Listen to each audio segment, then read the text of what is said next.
दर्द मंदे इश्क हैं, गम से न घबराएंगे हम।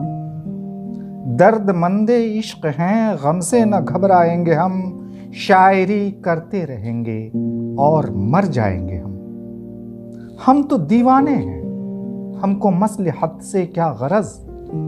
हम तो दीवाने हैं, हमको मसलहत से क्या गरज। अपनी चादर से भी बाहर पांव फैलाएंगे हम। इश्क की बर्बादियां किस्मत से होती हैं नसीब। इश्क की बर्बादियां किस्मत से होती हैं नसीब। जिस कदर बिगड़ेंगे उतना ही संवर जाएंगे हम। होशियारों को मुबारक तेरी महफिल ए खिरद। सुबह आएंगे तेरे दर पर न शाम आएंगे हम। अपने आंसू ही जवाबे पुरसिशे अहवाल हैं। खुद नहीं समझे तो क्या औरों को समझाएंगे हम। अब के फिर बरसात में गंजे शहीदा पर चलें। अब के फिर बरसात में गंजे शहीदा पर चलें। आसमां रोएगा और अपनी गजल गाएंगे हम। दर्द की यह आवाज डॉक्टर कलीम आजिज की है, जिन्होंने वो जो शायरी का सबब हुआ कि पेश लफ्ज में अपनी जिंदगी की जो कहानी बयान की है, जिससे उनकी शायरी को तहरीक मिली, जहां से उन्होंने शायरी शुरू की। मेरा दावा है कोई भी दिल वाला नहीं होगा जो उस पेश लफ्ज को पढ़े और उसकी आंखें न भर आए। मैं उस पेश लफ्ज से चंद टुकड़े पेश करना चाहता हूं।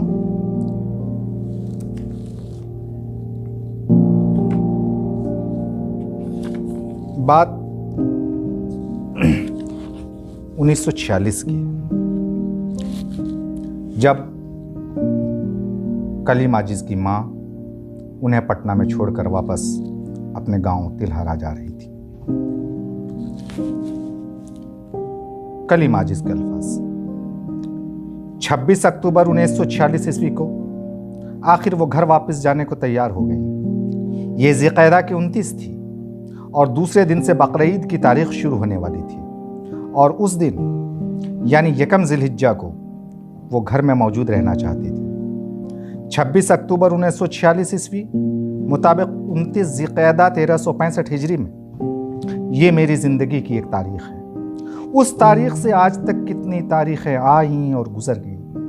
आफताब तुलू हुए और गुरूब हुए, सुबह आईं और शामें हुई, दिन आए और गुजरे, महीने आए और चले गए, साल बदले, मौसम बदले, ज़माने बदले और सदियां आएंगी और गुजर जाएंगी, लेकिन दिल के कैलेंडर पर तारीख़ का ये सफ़हा 27 साल से वैसे ही लटक रहा है। 26 की सुबह हुई और वो और मेरी प्यारी बहन बुन्नी जाने को तैयार हुई।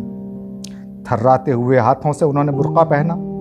वो रो नहीं रही थी, लेकिन आंखों में चमकता हुआ पानी, हल्के हल्के जुम्बिश करते हुए होंठ, बार बार झपकती हुई पलकें, लरसती हुई उंगलियां उस आतिशफशां का पता दे रही थीं जिसे ज़ब्त तहम्मुल के बर्फ से ढांकने की कोशिश की जा रही थी। वो मेरे साथ बग्घी पर बैठी। मेरे एक हाथ की उंगली बहन ने थामी, दूसरे हाथ की उंगली अम्मा ने थामी, जैसे उन्हें डर हो कि उनसे मुझे कोई छीन लेगा। दोनों बार बार मेरा मुंह देखती थी और गुमसुम थी।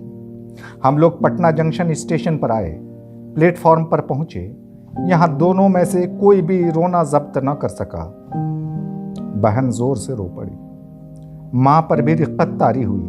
हालांकि रोने की बज़ाहिर कोई खास वजह न थी, लेकिन उन्हें एक दर्जा मिलने वाला था।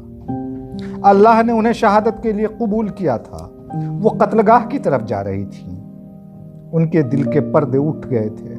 कसाफत दूर हो चुकी थी, लताफत और रिक्कत गालिब थी, लेकिन मैं उस वक्त ये सब क्या जानता। मुझे उनके जाने का गम बेशक बहुत था, लेकिन एक हद तक रंज भी था। ये लोग क्यों जा रही हैं? क्या कुर्बानी यहां नहीं हो सकती है? मुझे क्या खबर कि मशीयत ने क्या फैसला किया है। ये कुर्बानी करने को नहीं, कुर्बान होने को जा रही हैं। लेकिन उस रोज के बाद से उस वक्त का मंजर जिस वक्त याद करता हूं तो आंसू नहीं थमते।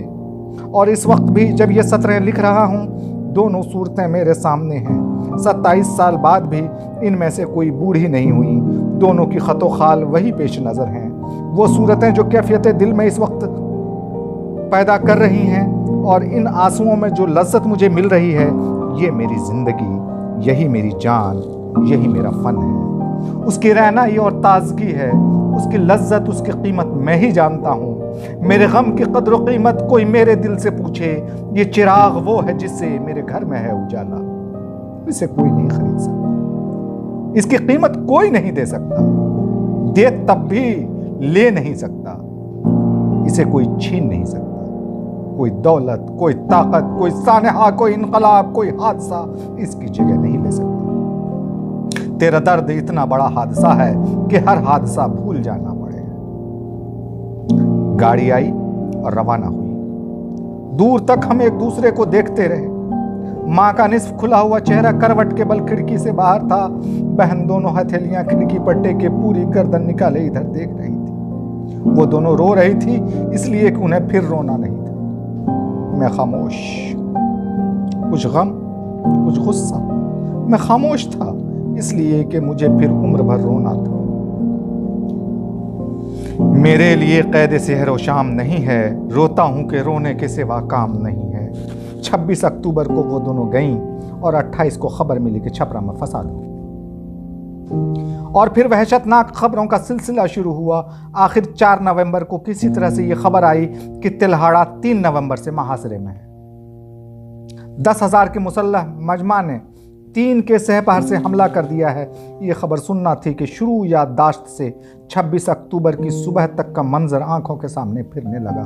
वो तमाम तस्वीरें जो शऊर के आईना खाना में आवेज़ा थीं, वो तमाम जलवे, वो तमाम मनाजिर, वो किताबे गुलो लाला, वो बयाज़ गुलशन, वो गलियाँ, वो कूचे, वो सहन, वो मकानात, वो खिलवतें, वो अंजुमनें, वो तमाम अहले अंजुमन, वो तमाम नसरीन व यासमन, वो तमाम नरगिस व नस्तरन, वो तमाम गुलबूटे, वो तमाम शाखें, वो तमाम डालियाँ सिनेमा के पर्दों की तरह तेजी से सामने आने लगी। जाने उस अंजुमन शौक का क्या नक्शा है, न वहां से कोई आता है न हम जाते हैं। दिल में पंखे लग गए। मैं और मेरे 2 एक अजीज 4 नवंबर की दोपहर से रात गए तक और फिर 5 नवंबर की सुबह से सहपहर तक मुख्तलिफ आस्ताना नाज की खाक छानते रहे।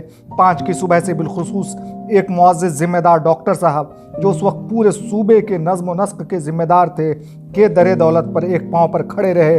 कहाँ की भूख, कहाँ की प्यास, दिल ही की हालत दिगर गो थी, चेहरे का क्या पूछना। बार बार दरख्वास्त पेश कर रहा हूँ, हुजूर कोई सामान कर दीजिए, 1-2 ट्रक मिल जाएं, थोड़े से मुहाफिज, कुछ मदद कीजिए।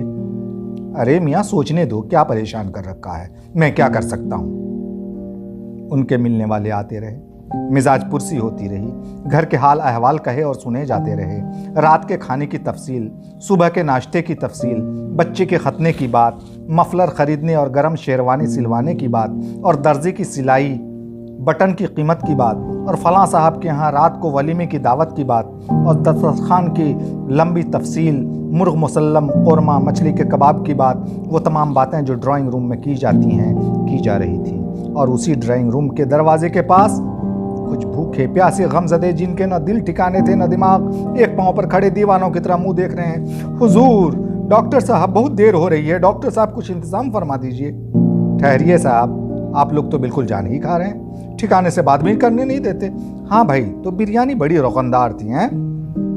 क्या कहूँ भाई साहब, 2 बार साबुन से हाथ धोए, मगर रुमाल देखिए, जेब से रुमाल निकाल कर, कितना रोगन रुमाल में मौजूद है। हुजूर डॉक्टर साहब, अब तो दोपहर गुजर रही है, खुदा जाने वहाँ क्या आलम हुआ होगा, न जाने लोग किस हाल में हैं, ज़रा रहम फरमाइए डॉक्टर साहब। ओफो, अरे भाई कोई है, ज़रा आईजी साहब को टेलीफोन पर बुलाओ। हाँ जनाब, तो आपने तो खूब मुर्ग की टांग तोड़ी, खूब बिरयानी उड़ाई। मेहमान के साथ के बच्चे से मुखातिब होकर, मियाँ आपने भी खूब खाई, हमारी याद नहीं आई, बरखुरदार थोड़ी हमारे लिए भी ले आते। अच्छा अजीज़म, खुश रहो, आइंदा ऐसे मौक़ों पर हमें ना भूलना। हा हा हा हा, बड़ा प्यारा बच्चा है, अल्लाह हयात में तरक्की अता फरमाए। दोपहर से 3 बज गए। आईजी साहब से फ़ोन पर बात हुई। 1 ट्रक और 6 मिलिट्री का इंतज़ाम हुआ। हम लोग उनके बंगले से निकलकर ट्रक पर बैठ रहे हैं कि 2-3 गाड़ियां और ट्रक सामने आकर रुकी। उन पर से कुछ मुस्लिम, कुछ गैर मुस्लिम उतरे। मेरे साथियों में से एक साहब उधर बढ़े और एक साहब से मुखातिब होकर बेकरारी से पूछा, कहाँ से आ रहे हो महबूब साहब? महबूब अहमद, साबिक lieutenant, INA Subhash Bose brigade. हम लोग तो तिल्हाड़ा जा रहे हैं, एक ट्रक और 6 मिलिट्री का नज्म हुआ है।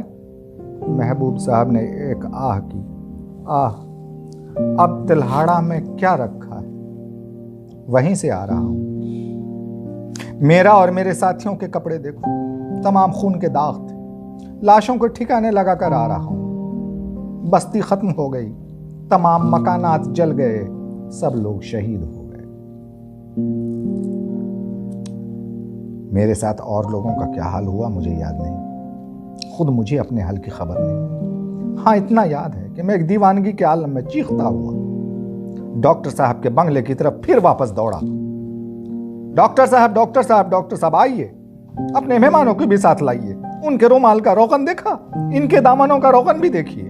कुछ और लोग भी दावतों से आए हैं डॉक्टर साहब। इस दावत में शरीक न होने का आपको उम्र भर अफसोस रहेगा।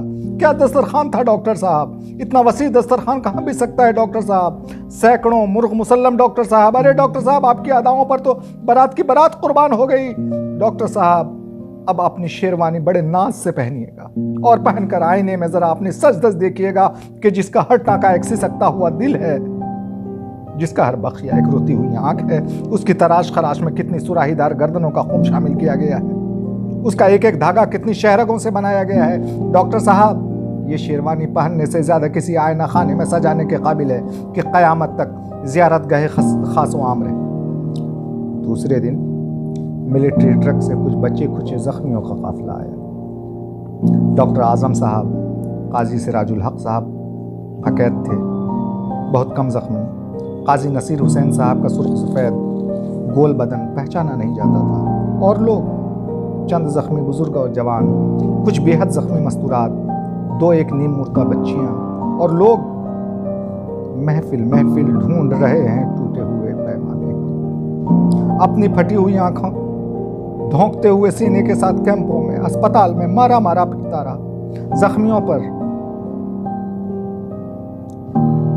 दीवानावार गिरता रहा, दौड़ता रहा, आवाज देता रहा, अम्मा, अम्मा, बुन्नी, रशीदा। कहीं कहीं कोई पहचानी सूरत नजर आती। कौन? दरगाहिन खाला, खून में लथड़ी हूं। हाँ कलीम, मैं हूं। और हुस्ना खाला, चंदा नानी, कसीमन नानी। और बताओ दरगाहिन खाला, मेरी अम्मा, रशीदा? कोई नहीं, कोई नहीं, कोई नहीं। मुझे याद नहीं कैंप अस्पताल से मुझे कौन लाया। 2 रोज तक नीम बेहोशी के आलम में रहा। तीसरे रोज कैंप में बात चल रही थी कि उम्मद बूबू, मेरी माँ का नाम, और बुन्नी, रशीदा कहीं कमरे में छिपी हुई हैं, पोशीदा हैं। तीसरे ही रोज मैं और मेरे बहनोई इकरामुल हक मरहूम एक ट्रक पर कुछ मद्रासी फौजियों के साथ तिल्हाड़ा बस्ती गए। ट्रक पर कुछ नरम गद्दे, कुछ बर्तनों में दूध शक्कर रख लिए गए। बस्ती में सबसे पहले संगी जामे मस्जिद मिलती है। आबादी से किनारे एक बुलंद मकाम पर बहुत दूर से नजर आती है। दूर ही से ऐसा मालूम हुआ कि मस्जिद कुछ कह रही है। उसका हुस्न जलाल आमेज, एक अंदोह वकार आमेज, एक पुरशिकोह अफसुर्दगी। मस्जिद का अंदाज एक थके हुए जख्मों से चूर झूमते हुए मुजाहिद का सा था। जंग में सीना सपर होकर लड़ा हुआ मुजाहिद, साथियों की लाशों के दरमियान तलवार टेके गिरकर मरने पर आमादा नहीं। मस्जिद का दरवाजा सीने के जख्म की तरह खुला हुआ था, और वो तमाम अलामात और निशानियां उसके दरो दीवार से नुमायां हो रही थीं जो सहरोजा तसादुम और कशमकश की जिंदा तस्वीरें थीं। 5 नवंबर मुताबिक 10 जिल्हिज्जा, जिस वक्त दोगाना ईद उल अज़हा पढ़ी जाती है, 9 बजे सुबह उस हादसे अजीम का अख्तिताम हुआ जिसे इस दुनिया में सुबह शाम याद करने वाला शायद मेरे सिवा कोई दूसरा नहीं। जैसे जैसे हम लोग मस्जिद के करीब गए, ऐसा मालूम हुआ जैसे मस्जिद पुकार रही हो, आने वालों संभल कर आइयो, देख कर आइयो, ये वादी मुक़द्दस है। अपने जूते उतार कर आओ, एहतराम से आओ, सर झुका हुए आओ, सलाम करते हुए आओ, बल्कि न आओ आहिस्ता खराम बल्कि मखराम, जेरे कदमत हजार जानस्त। क्यों आते हो? क्या देखना चाहते हो? अब क्या देखोगे? कौन तुम्हें दिखाएगा, कौन तुम्हें बताएगा? वहीं खड़े रहो, वहीं से सुनो, मैं बताऊंगी। होशियारों को नहीं मालूम राज़े फस्ल गुल, मुझसे पूछो, मैं इसी मौसम में दीवाना बना। मेरी पत्थर की दीवारों में शरारे रक्सा हैं, मेरे पथरीले सीने में धड़कता हुआ दिल है, ये मेहराबें अब्रू हैं, ये ताक आंखें हैं। मैं तुम्हें वो जबान दूंगी जो तुम आइंदा बोलोगे, वो ख्याल दूंगी जो तुम आइंदा सोचोगे। मैं जो कहूंगी वो तुम समझोगे, फिर तुम औरों को समझा लेना। लेकिन तुम भी क्या समझोगे और कितना समझाओगे? अदा क्यों कर करेंगे चंद आंसू दिल का अफसाना, बहुत दुश्वार है जितना समझना उतना समझाना। मैंने 3 दिन 3 रातें, 3 सुबह 3 शामें तड़पते और कराहते गुजारी हैं। इन कराहों को तुम समझोगे, इनसे तुम इस्तारे बनाओगे। मैं कभी तन्हा नहीं रही थी, मेरा पहलू हमेशा आबाद रहा था, लेकिन 3 दिनों तक मेरे करीब कोई ना आ सका। इस बुलंदी से मेरी दीवारें पुकारती रहीं, मेरे मीनार चीखते रहे, लेकिन 3 दिनों तक मेरी मजलिस गरमाने वाले किसी और ही गर्मी बाजार में मसरूफ थे। मेरे हमनशी 3 रोज तक एक ऐसी इबादत, एक ऐसी नमाज में मशगूल रहे जिसने उन्हें तमाम इबादतों और नमाजों से हमेशा के लिए फारिग कर दिया। 3 रोज तक मैदान वफा गर्म रहा, 3 रोज तक गर्दन और सर में राजो नयाज होते रहे। देखो, बिल्कुल मेरे करीब ही सरहद इश्क शुरू होती है, यहीं से इम्तिहान गाहे वफा की राह निकलती है। देखो, मेरे दरवाजे से ही देखते चलो, तस्वीरें लेते चलो और अपने दिल के आईना खाने को सजाते चलो। देखो, ठीक ठीक चौखट के करीब शाह अब्दुल हफीज हैं, वही जो हमेशा मेरे सामने अगली सफ में रहा करता था। इस वक्त भी उसे सफ़े अव्वली में ही पाओगे। वो भागता हुआ मेरे आगोश में आ रहा था, चौखट पर कदम रखा ही था कि शमशीर नाज माशूकाना करती हुई पेशानी चुम गई। वहीं 4 जानू बैठ गया और झूमता रहा। और उसके करीब ही मोइनुद्दीन हैदर हैं। ये दोनों दीवाने साथ साथ रहे और साथ साथ हैं। जरा और आगे बढ़ो तो दीवार से मुत्तसिल मेरा इमाम सैयद अतर हुसैन और उसके बिल्कुल करीब ही उसका बड़ा भाई वाइजुल हक। तुम इन दोनों की मोहब्बत भी जानते थे, मोहब्बत ही के लिए जान दे दी। ये सब कुछ तगाने इश्क है, मरकर जिंदा हो गए। आगे बढ़ो, ज़रा संभल कर बढ़ियो, वरना कितने सरों से टकराओगे, कितने बाजुओं से ठोकर खाओगे, कितने गैसुओं से उलझोगे, कितने सीनों पर तुम्हारा पांव पड़ जाएगा। देखो, ये कौन है? दारोगा मोहम्मद यूसुफ। दफ्तर के बाहर कभी वर्दी ना पहना, खद्दर ओढ़ना, खद्दर बिछोना, खद्दर का पाजामा, खद्दर का कुर्ता, खद्दर की टोपी, खद्दर का कोट, बांस की छड़ी, कभी पेशानी पर बल न था। रिटायर्ड होकर घर बसने आए थे, बसते ही घर भर को उजड़वा गए। देखो, इसी खद्दर में लिपटे पड़े, खद्दर ही का कफन मिला। ऐसे वजादार लोग कम हो। और दूसरे खद्दर पोश को पहचानते हो? नहीं पहचानते? अरे मियाँ, जरा चेहरे से उनके खद्दर के आस्तीन हटाओ। ये हमेशा चेहरे पर यूं ही आस्तीन रखकर सोते थे, आखिरी नींद में भी उसी अंदाज से पड़े। अरे ये हैं तुम्हारे मुफ्ती अब्दुल हफीज नाना, कम गुफ्तार तेज रफ्तार। खद्दर की शेरवानी, खद्दर की चिन्न टोपी, टूटी चप्पल। ये हमेशा सबसे पहले मस्जिद में आते और सबसे आखिर में जाते थे। मेरा बड़ा पुराना यार था, मगर बड़ा बेवफा निकला। 2 बात भी न की, टूटा पड़ा है। देखो, ये तुम्हारे मोहम्मदू नाना है, इस उम्र में शहादत लिखी थी। और ये देखो तुम्हारे ज़हूर नाना है, और उनके बगल में देखो वही हैं जो काजी साहब को प्यार से काजी फचाक कहा करते थे। मरकर भी प्यार का सबूत दिया, बगल बगल में ही दोनों पड़े हैं।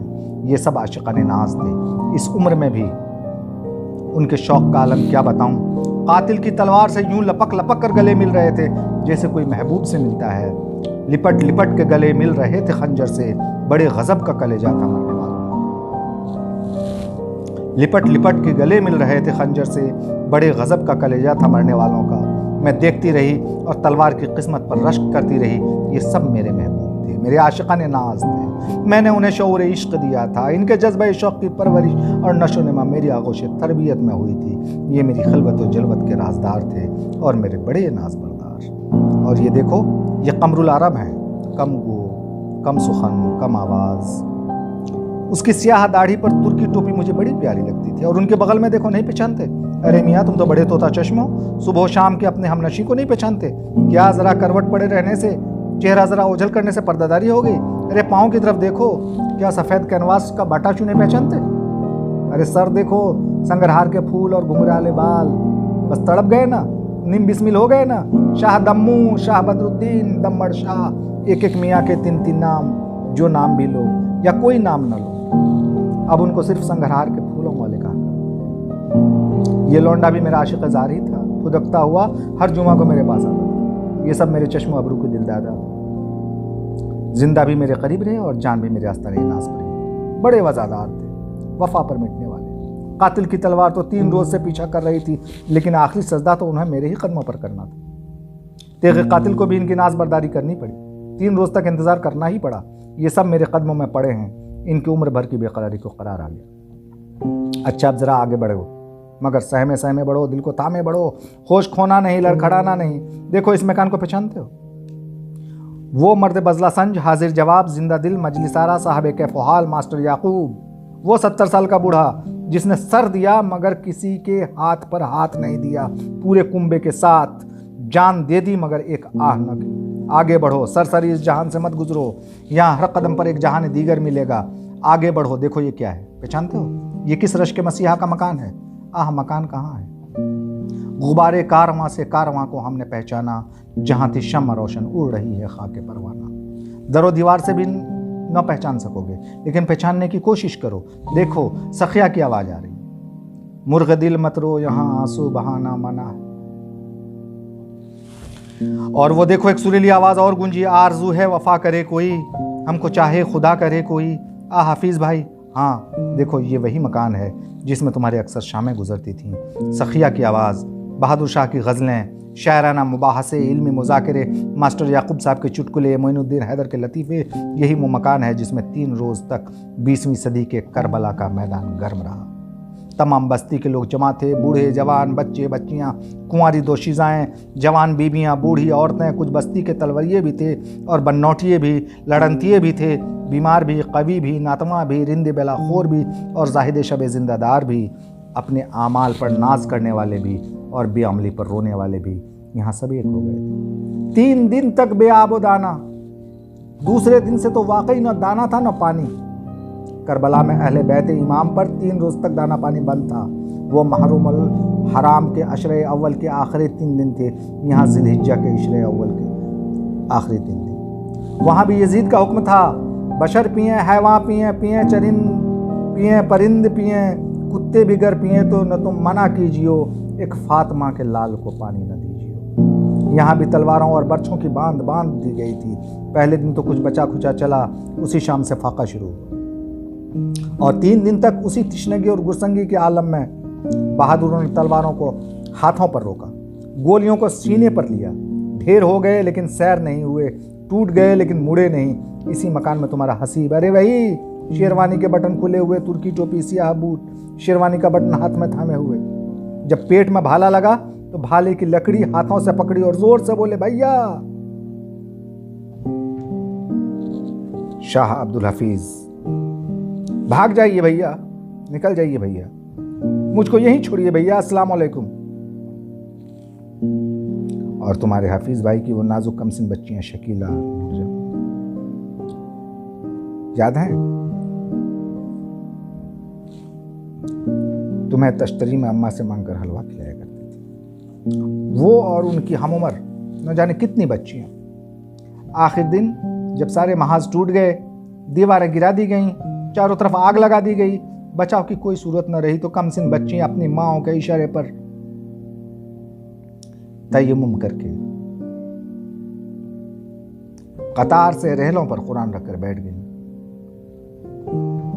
और झूम झूम कर तिलावत करने लगी। कमसिन आंखों की नन्ही बूंदों को दुपट्टे से पोंछने की जरूरत न थी। तलवारों वाले और बर्छों वाले आए और एक सिलसिला से,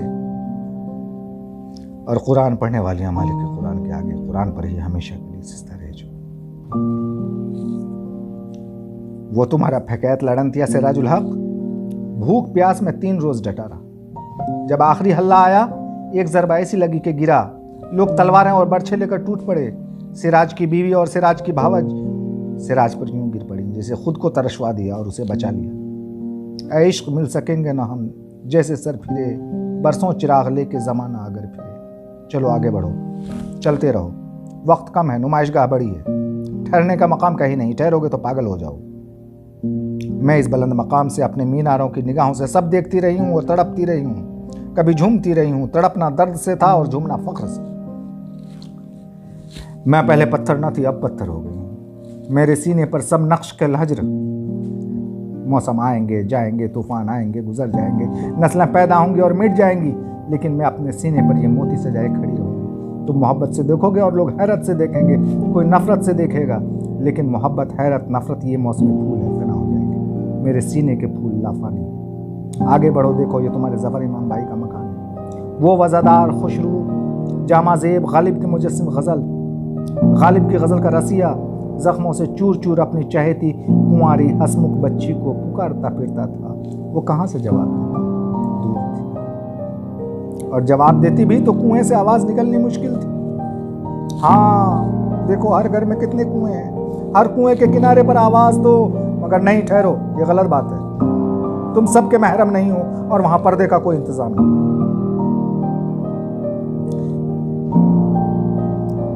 इन कुओं में कितनी कुंवारियां हैं जिनके पाँव की चाप सुनकर सितारे अपनी आंखें बंद कर। कितनी पर्दा नशीन शरीफजादियां हैं जिन्हें दिन की धूप और रात की चांदनी भी शर्मा शर्मा कर देखती थी। कितनी जवान बीवियां, कितनी ज़ईफ माएँ जिनके तकद्दुस और असमत के जिक्र के सामने वक्त अजमत और एहतराम से झुक जाता था। कितनी होंगी जिनकी हसीन चोटियां उनका आखिरी वसीले नजात बनी। कितनों ने अपनी आंचलों को गले लगा लिया, और कितनी बहादुरी ने ऐसी भी थी जो खंजर लेकर कूद पड़ी, जो खंजर लेकर कूद पड़ी कि हम भी नहीं और तुम भी नहीं। और ये सब क़यामत तक उन कुओं में अपनी खामोश अंजुमन राज थी। उनमें जख्मों के चिरागा होंगे, आहों की कंदीलें रोशन होंगी, तरशी हुई गर्दनों के फानूस झूमेंगे। इस तरह ये अंजुमन के अंजुमन मैदान हश्र में अपने बनाने वाले के सामने चलेगी, और इनका बनाने वाला हश्र वालों से पुकार कर कहेगा, इन्हें रास्ता दो, पूरे आओ और अपनी जुल्फों से ज़ारूब कशी करो। फरिश्तों, इनके लिए अपने पर बिछाओ। ये वो हैं जिन्होंने जान बेचकर आबरू खरीदी, और खरीदी इसलिए कि मेरे सामने यही तोहफा लेकर आए। अच्छा, अब कब तक गजल सुनोगे? बहुत अशार कह दिए, अब जिंदगी भर इन तरहों पर अशार कहते रहोगे। हाँ, अब मक्ता सुन लो, जरा आगे बढ़ो, देखो वो हजरत सदर अमीन का मज़ार मुबारक है, उस मज़ार के पायंती जाओ। आगे बढ़ो मगर ठहरो, सुनो, देखो तुम्हें जिंदा रहना है। मैंने तुम्हें अपना राजदार बनाया है। मेरी बात तुम समझ सकते हो, सब नहीं समझ सकते, लेकिन मेरी बात तुम्हारी जबान में सब समझेंगे। मैंने तुम्हें महरम राज इसीलिए बनाया है कि तुम जबान बनो, मैं दिल बनूं। मैं तुम्हें दिल देती हूं, तुम मुझे जबान दोगे, इसलिए तुम्हें जिंदा रहना है। आगे बढ़ो, कलेजा संभाल कर आगे बढ़ो, हिम्मत करके, हौसला करके आगे बढ़ो। देखो, हजरत सदर अमीन के पायंती कुआं है। अरे मियाँ, ये क्या? मौसम गुल की कुछ बातें हैं लेकिन तुमसे कौन कहे, मौसम गुल की कुछ बातें हैं लेकिन तुमसे कौन कहे, तुम तो बस सुनते ही आजिज दीवाने हो जाओ। मैं समझ रही थी कि मख्ता के नाम से तुम कुछ समझ गए हो, लहजा शनास हो, रमज़ आगाह हो, वजदान और इरफान के बड़े हो, तो हिम्मत और हौसले के भी बड़े बनो। लड़खड़ाओ नहीं, कदमों को काबू में रखो। अरे मियाँ, ये तो यार राह मोहब्बत है, इसमें तो मकामात सख्त आते हैं और आते आएंगे ही। अगर हिम्मत हारोगे तो ये अमानत कैसे संभालोगे जो मैं तुम्हारे सपुर्द कर रही हूँ? तुम्ही को एक दिन ये कहना होगा, इस अंजुमन में हम भी अजब वज़ादार हैं, इस अंजुमन में हम भी अजब वज़ादार हैं, दिल है लहू लुहान जबी पर शिकन नहीं। और यूं भी कहोगे, गज़ल जो सुनता है मेरी आजिज़, वो मुझको हैरत से देखता है कि दिल पे गुजरी है क्या क़यामत, मगर जबी पे शिकन नहीं। क़यामत गुजर जाए तो गुजर जाए, मगर आगे बढ़ो। हाँ, तो मज़ार के करीब तुम उधर जा सकते हो।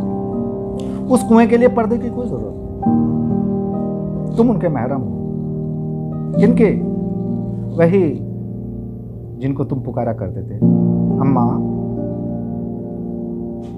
तुम कहाँ बैठी हो अम्मा? चलो बढ़ो, फिर आवाज दो, तुम कहाँ हो अम्मा? पुकारो। बुन्नी कहाँ हो? पुकारो। रशीदा कहाँ हो? देखो आवाज आ रही है, मैं यहां हूं बेटा।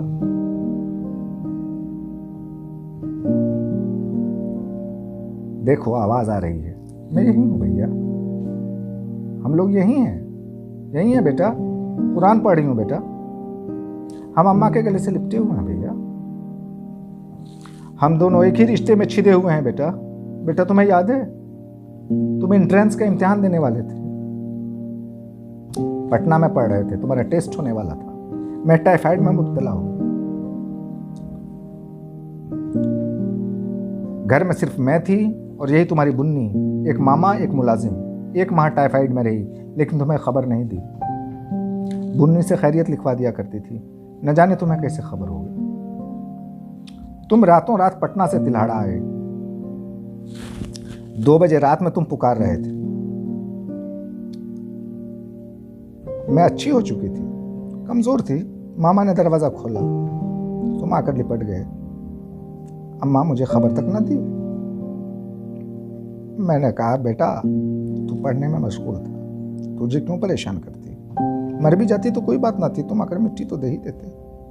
बेटा अल्लाह ने मेरी बात सच कर दी और तुम्हें भी भेज दिया। बेटा 2 मुट्ठी खाक उठाओ और कुएं में डाल दो, तुम्हारा भी अरमान निकल गया। बेटा तुम इस तमन्ना में थे कि अपनी बुन्नी को दुल्हन बनाओगे, लेकिन बेटा फिर मैं अकेली हो जाती। तुम्हारी नन्ही बुन्नी मेरे कलेजे से लगी हुई है। 3 दिन कलेजे से लगी रही और कलेजे से लगी चली गई।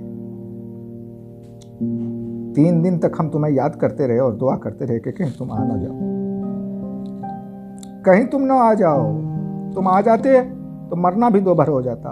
अब तुम आ गए तो जी चाहता है छिदे हुए सीने और कटी हुई गर्दन के साथ उठकर तुम्हें सीने से लगा लूं, लेकिन यह आदाब फेना के खिलाफ।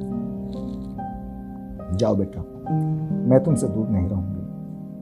जिंदगी में जितना करीब थी मरकर उससे करीब तर हो गई। मैं तुम्हारे ख्यालों में रहूंगी, निगाहों में रहूंगी।